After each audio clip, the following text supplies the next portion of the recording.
Ipakita na sa nako ninyo ang buhat sa isa ka inahan taga-buntag. A day in my life as inahan na yung 1/e-bike driver. For today's video, day, mata-mata na pud ang inahan og sayo kay mga atiman na pud sa iyang mga prinsesa. At today himuon na snack nila dito sa school. Cheese later is cheese egg sandwich. So nag-slice na pud inyong inahan diha.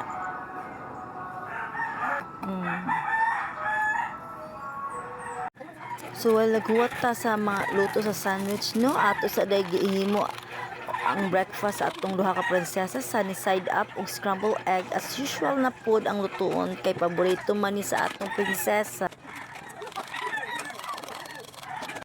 Oh, naara gyud guys, hapit na gyud maluto ang sunny side up. Makakaon na gyud ang atong duha ka prinsesa kay gigutom na in town. So naara gyud ang ato ang egg sandwich guys, naluto na gyud. So ato nang i-prepare diri sa atong microwavable Tupperware guys kay para mahuman na ni siya gluto. Prepare, I mean. Sige na nagkabulol ang inahan guys. So magkaon sa daay ta ha kay wala nangaon po the breakfast atong inaha. Itong mga kiddos mangaon sa ang inahan. Egg sandwich pud ang iya ha. So nagprepare na pud ta og tambay para sa atong anak kay nahanglan man for every day para basko ang mga panglawas guys. Nara mao na akong vitamins nila guys, catch.